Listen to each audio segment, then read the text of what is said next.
BJP সৰকাৰ বিহু খালে না এবাৰটো খোৱাৰ লগতে বিহু নাচিব লাগে হয় না নহয় বহাগ বিহু বিহু নাচিলে হুঁচৰি চালে সব একদম সব আকৌ 19 গধূলি নাচিব বিহু হল অসমীয়াৰ জাতীয় উৎসৱ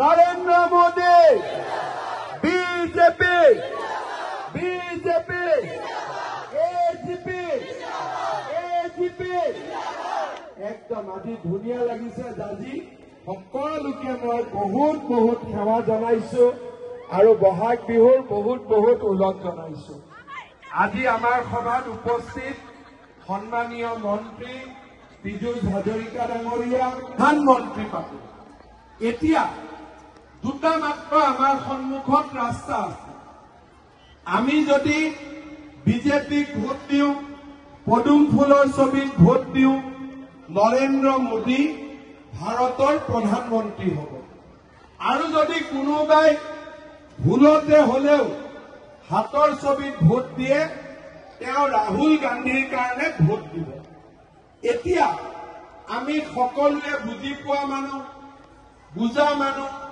আপোনালোকে এবাৰ চিন্তা কৰক ভাৰতৰ প্ৰধানমন্ত্ৰী নৰেন্দ্ৰ মোদী হ'ব লাগে নে ভাৰতৰ প্ৰধানমন্ত্ৰী ৰাহুল গান্ধী হ'ব লাগে শিলচৰৰ পৰা সৌৰাষ্ট্ৰলৈ কাশ্মীৰৰ পৰা কন্যাকুমাৰীলৈ ভাৰতৰ মানুহে আক্ৰান্ত আছিল আমাৰ ৰাজ্যখন 2014 চনত মোদী ডাঙৰীয়া ভাৰতৰ প্ৰধানমন্ত্ৰী হল মোদী ডাঙৰীয়াই কলে যে আমি অসমলৈ স্থায়ী শান্তি উভতাই আনিম যোৱা 3টা বছৰত আমাৰ প্ৰচেষ্টাই আজি এটা সুন্দৰ ফলাফল দেখুৱালে আলফাৰ অধিকাংশ লোক ৰাষ্ট্ৰ জীৱনৰ মূল খুঁটিলৈ উভতি আহিল আমাৰ দেশত এতিয়া চাৰিওফালে শান্তি বড়ো আন্দোলন হাম কাটিলে অসমত বিভক্ত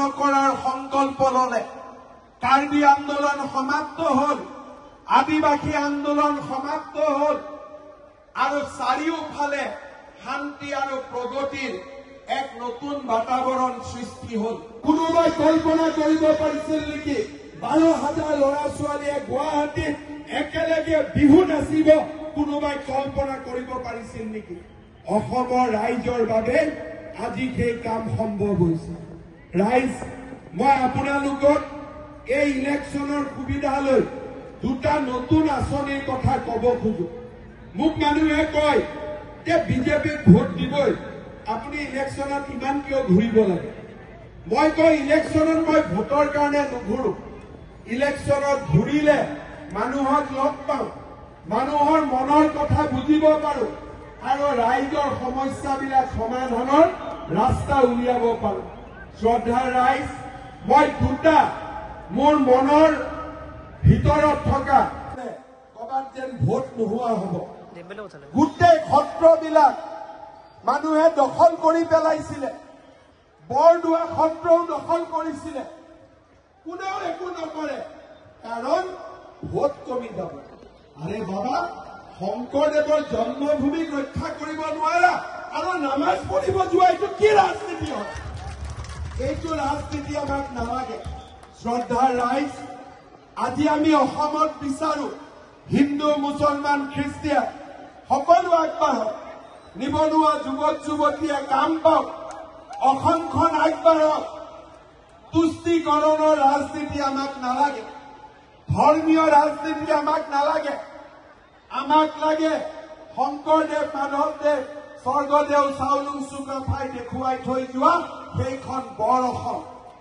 আৰু সেইকাৰণে আমি কাম কৰিছো অৰুণোদয় দিব নোৱাৰো বুলি মোক চেলেঞ্জ নকৰিব অসমৰ মানুহ যদি মোৰ আশীৰ্বাদ কৰে মই হিমালয়টোলৈ খাৰা হৈ চিঞৰি থাকিব পাৰোঁ খালি অসমৰ মানুহৰ আশীৰ্বাদ লাগে আৰু অসমৰ মানুহৰ আছে দৰমহা ক'ত পাব মই ৰাইজক কৈছিলো যে ৰাইজ আপোনালোকে কাৰো কথা নুশুনিব মোদীজীক বিশ্বাস কৰক আমাক বিশ্বাস কৰক আমি 1 লাখ যুৱকক চৰকাৰী চাকৰি দিম আজি 3 বছৰ নহওঁতে আমি 1 লাখ যুৱক যুৱতীক চৰকাৰী চাকৰি দিম শ্ৰদ্ধাৰ ৰাইজ আজি চাকৰি কোনে পায় আজি মন্ত্ৰী বিধায়কৰ সম্পৰ্কীয় মানুহে চাকৰি নাপায় আজি বিষয়া কৰ্মচাৰী ল'ৰা ছোৱালীয়ে চাকৰি নাপায় চাকৰি যিদিনাখনৰ ৰিজাল্ট ওলাই টিভিত আপোনালোকে দেখিছে কেনেকে মানুহৰ ঘৰত বন কৰা মহিলাৰ ল'ৰা ছোৱালীয়ে চাকৰি পাইছে কেনেকে তৰকাৰী বিক্ৰী কৰা মহিলা ল'ৰা ছোৱালীয়ে চাকৰি পাইছে কেনেকে ঠেলা চালকৰ ৰিক্সা চালকৰ ল'ৰাই চাকৰি পাইছে আমি সেইখন অসম সৃষ্টি কৰাৰ কাৰণে কাম কৰিছো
ৰেডি কৰি লওক ঠিক আছে আৰাম আজি মই দুপৰীয়া মাজুলীত আছিলো মাজুলীত এনেকুৱা এখন সভা মই দেখি আহিলো যিখন সভা দলঙৰ আধাৰশিলা স্থাপন কৰোঁতে ইমান ডাঙৰ সভা হোৱা নাছিল চৰকাৰী প্ৰচেষ্টাতো ইমান ডাঙৰ সভা হোৱা নাছিল আমগুৰি সমষ্টিত বা লোকসভাৰ বিভিন্ন সমষ্টিত মই আগতেও কেম্পেইন কৰিছো আজি যি ধৰণৰ সভা অনুষ্ঠিত হৈছে আগত কেতিয়াও হোৱা নাই প্ৰদীপ হাজৰিকা ডাঙৰীয়া আছে এজিপি আমাৰ বিজেপি নেতাসকল আছে এটা মিত্ৰ গোষ্ঠীৰ ডাঙৰ সভাখন আজি আবেদনত অনুষ্ঠিত হ'ল মই সমূহ ৰাইজক বহুত ধন্যবাদ জনাইছোঁ আৰু বিজেপি প্ৰাৰ্থী তপন গগৈ ডাঙৰীয়া বহু লাখ ভোটত বিজয়ী হ'ব তাক মই আজি বিশ্বাস বুকুত বান্ধি প্ৰত্যয়েৰে সৈতে উভতিছোঁ। ছাৰ নামাজ প্ৰসংগত আহিছোঁ ইতিমধ্যে ভূপেন বৰাই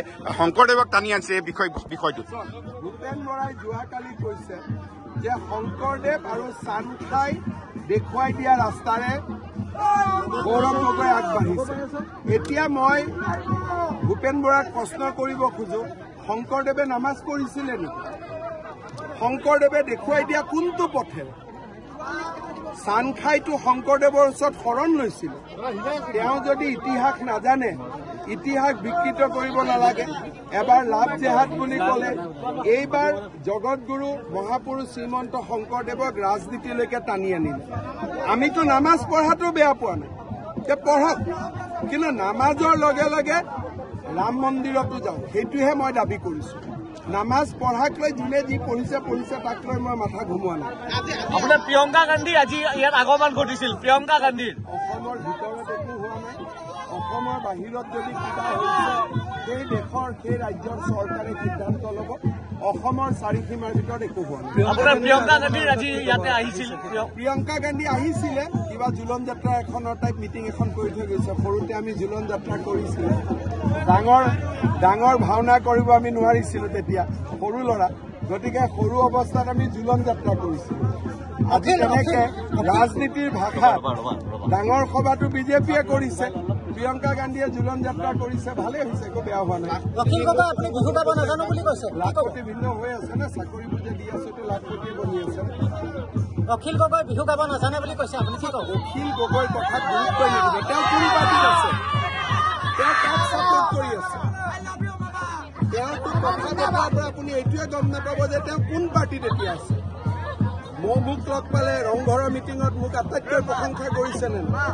পীযুষ হাজৰিকাক পালে আটাইতকৈ পীযুষ হাজৰিকাক কৰে।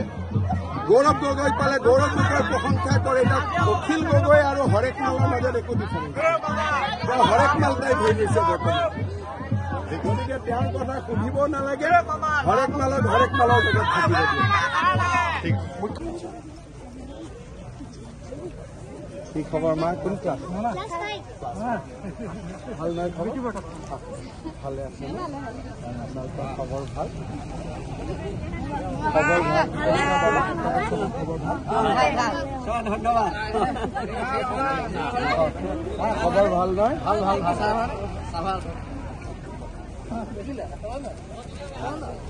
খবৰ ভাল নহয়? খবৰ বয়স কিমান? 16 মাহ। কি খবৰ? আপোনাৰ ভাল নহয় খবৰ? পঢ়া শুনা চব ঠিক চলি আছে? কি খবৰ? ইমান ধুনীয়াকৈ নাথাকছ ভাল পাবা। মামা ফিল্ডখন বনাই দিব লাগিছিলে আমাক। এইখন ফিল্ড কি নাম? ক্ৰিকেট গ্ৰাউণ্ড এখন বনাই দিব লাগিছিলে।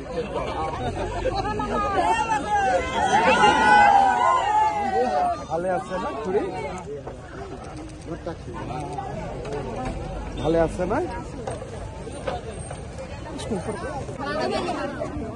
এজনে মাজুমেলীয়া গাঁও ফিল্ডখনো মাজুমেলীয়া ফিল্ড।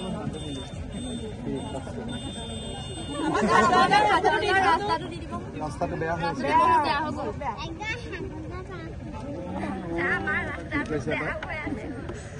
ভালকে কৈ দিয়া। সাপো আছে ছাৰ। হাকুডাল পাৰ হবলৈ ভয় লাগে ছাৰ। হাকুডাল পাৰ হ'ব ভয় লাগে? ঠিক আছে। হাকুডাল কিয় আছে মানে দলং নাই সেইকাৰণে তাই যায় মানে তাতে দে মাৰ